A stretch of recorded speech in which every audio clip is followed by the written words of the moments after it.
महाराष्ट्रासारख्या राज्यामध्ये एवढं निवडणुका झाल्यानंतर निवडणूक आयोगाच्या आशीर्वादानं बहुमताचं सरकार बसलेलं आहे आणि तरी नेमकं कोणाला घाबरतायत हे, कशाला घाबरतायत हे? विरोधी पक्ष नेता वरच्या हाऊसमध्ये असेल किंवा खालच्या हाऊस म्हणजे आमच्या विधानसभेत असेल किंवा विधान परिषदेत असेल, दोन्हीकडे नसताना सरकारला नेमकी कशाची भीती आहे? बरं, असं झालेलं आहे की सरकारमध्येच दोन विरोधी पक्ष नेते तयार होत नाहीत ना, असा देखील प्रश्न कदाचित मुख्यमंत्र्यांना पडला असेल आणि म्हणून कुठच्याही बदल झालेला आहे विरोधी पक्षाच्या प्रस्तावाच्या ह्याच्यात, ह्या अफवांवर विश्वास ठेवू नका. कोणी बातमी पेरलेली आहे, कधी पेरलेली आहे, कुठच्या माणसांनी पेरलेली हे आम्हाला सगळं माहिती आहे. पण एक लक्षात घ्या तुम्ही, जे आमच्या कानावर येते की सत्ताधारी जे बाक आहेत, एक पक्ष दोन गट असे जे आहेत, त्याच्यातून एका गटामधून 22 आमदार मुख्यमंत्र्यांच्या हाती लागलेले आहेत.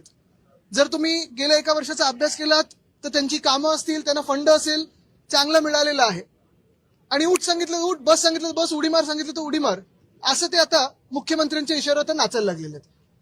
नेमकं कोणी ह्याच्यातून धसका घ्यायचा हे ज्यांनी बातमी पेरली आहे हे त्यांना कळेल.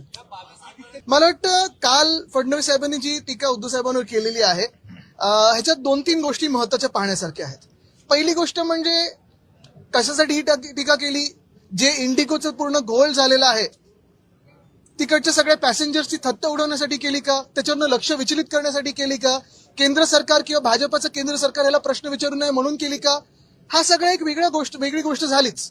पण काल स्वतः मुख्यमंत्री हे चार्टर्ड प्लेनने आले, त्यांचं विमान 2दा मुंबईला गेलं, इतर मंत्र्यांना आणलं, दोन्ही उपमुख्यमंत्री चार्टर्ड प्लेनने आले, आज काही भाजपचे आमदार चार्टर्ड प्लेनने आले.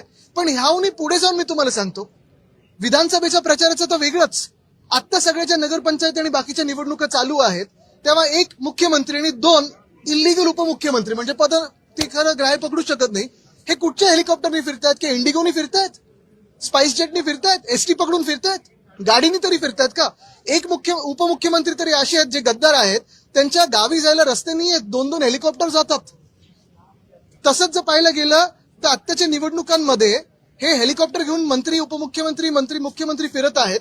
त्या हेलिकॉप्टर मधून ज्या बॅगा येत आहेत त्याच्यातून कुठच्या आनंदाचा शिदा वाटला जातोय हे देखील आम्हाला कळावं. कारण आम्ही ज्या विमानातून आलो, आमच्या बॅगा तशा काही एवढ्या मोठ्या नव्हत्या. हे प्रचारात 3 तासासाठी तिथे जातात, 20 मिनिटासाठी जातात, पण आनंदाचा शिदा ह्या मोठ्या मोठ्या बॅगेतून घेऊन जातात. हा कुठचा वाटप नेमका होतोय?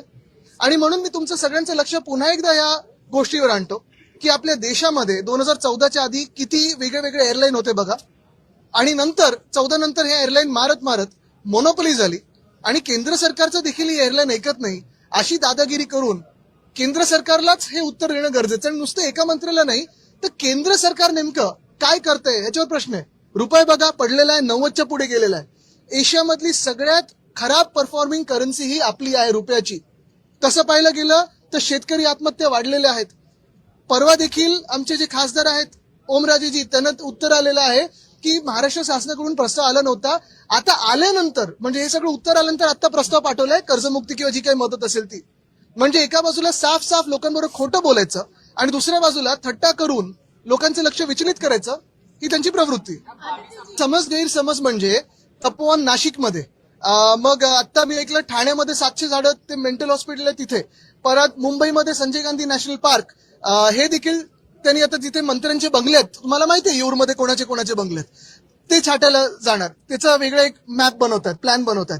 तसंच पाहिलं तर आपल्या नागपूरमध्ये इथे अजनी वन, ते देखील मारायला चालले होते. मी मंत्री असताना ते थांबवलं होतं, तरी भाजपचे लोक ते कापायला मागेच आहेत. अरावली जे राजस्थान, गुजरात, हरियाणामध्ये आहे, प्रत्येक ठिकाणी या देशभरामध्ये आपण पाहतोय जिथे जिथे पर्यावरण काहीतरी वाचलेलं आहे, तिथे ते पर्यावरण नष्ट कसं करायचं हे भाजपला बरोबर माहितीये. मग हायवे, बोगदे वगैरे विकासाच्या नावाखाली विनाश कसा करायचा हे माहितीये. तसंच पाहायला गेलं तर ताडोबा अंधारीच्या मध्ये जे कॉरिडॉर आहे तिथे मायनिंग आम्ही बंद केलं होतं. मायनिंग कशाला सुरू करताय तुम्ही? तिथे मेळघाटची वाट लावायचं कशाला हात घालताय? वेस्टर्न घाट्समध्ये सह्याद्री जो आपला पूर्ण पर्वतमाळा आहे तिथे देखील आहे ना मायनिंग सुरू करायचंय. एकंदर कुठेही पर्यावरण चांगलं ठेवायचंच नाही, जगू शकतच नाही कोणी, अशी परिस्थिती करून ठेवायची.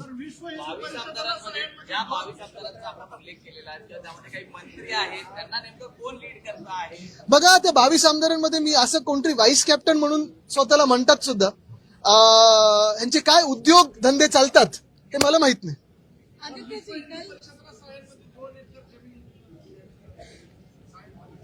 हा, पण त्याच्यात पुढे काय नाही, पण त्याच्यात काही अनियमितता आहे का, घोटाळा आहे का, ते असेल तर सांगा, आम्ही आणू लोकांसोबत. सर सर एकनाथ शिंदे जी का कहना है कि विरोधी पक्ष स्पीड ब्रेकर का काम कर रहा है, हमारा पैर एक्सीलरेटर पे रहता है, उसके बाद भी प्रोजेक्ट्स की धीमी गति क्यों है? बिल्कुल, क्योंकि इनका पैर एक्सीलरेटर पे रहता है लेकिन आंखें पैसों पे रहती है, रास्ते पे नहीं रहती है, इसलिए तो हमें स्पीड ब्रेकर गतिरोधक बनना जरूरी होता है.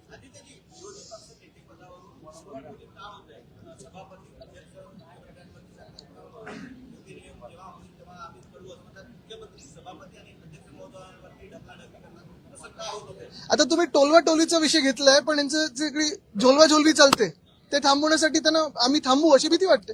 दिवाळी अधिवेशन 2 महिन्याचं घेण्यात यावं असं नाना पटोले मागणी केली. एक मिनिट. जाधवांनी त्याला दुजोरा दिला आहे, पण अध्यक्षांनी किंवा मुख्यमंत्र्यांनी याकडे पाठ फिरवली. हो, कारण थंडीच नाही तर ते हिवाळी अधिवेशन तेव्हा सुरू होईल. पण गंमत जरी बाजूला ठेवली तरी एक महत्वाचं आहे, जे आत सगळी चर्चा होते, अर्थात बीएससीच्या चर्चा बाहेर करत नाही कोणी, बरोबर आहे, पण तेच आपण पाहतोय, म्हणतात 7 दिवसाचं, चर्चा आहे 5 दिवसात उरकतील. तसं पाहिलं गेलं तर सगळ्यात मोठं जे काही कामकाज आहे ते सप्लिमेंटरी डिमांडचं, पुरवणी मागण्यांचं आहे. पण नेमकं काय नक्की चर्चेला तुम्ही आणणार आहात? कुठेतरी काही पॉलिसी चर्चा आणणार आहेत का? जी शेतकऱ्यांचं नुकसान झालं त्याच्यावर चर्चा होणार आहे का? काय मदत तुम्ही दिली त्याच्यावर चर्चा होणार आहे का? शहरांचं जे आपण पाहतोय सगळी वाट लागत चालली त्याच्यावर काही चर्चा होणार आहे का? अजनीवन असेल, तपोवन असेल, पुण्यातलं रिव्हरफ्रंटचं पूर्ण विनाश करण्याचा प्रयत्न असेल, याच्यावर चर्चा होणार आहे का?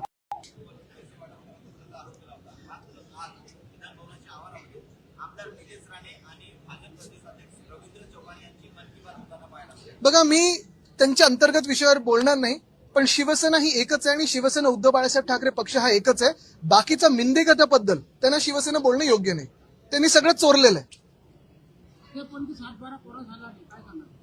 काय सांगाल म्हणजे ह्यांनी आता जाऊन शेतकऱ्यांमध्ये बोललं पाहिजे की जे त्यांनी निवडणुकीच्या आधी वचनं दिली होती ती कधी पूर्ण करणार. आपल्याला आठवत असेल, इकडच्याच अधिवेशनात उद्धव साहेबांनी मुख्यमंत्री झाल्या कुठेही निवडणुका समोर नजरेत नसताना देखील शेतकऱ्यांसाठी कर्जमुक्ती ही जाहीर केली होती. कर्ज माफी पण आम्ही बोलत नाही, मुक्त बोलतो आम्ही, माफ गुन्हेगाराला करतो.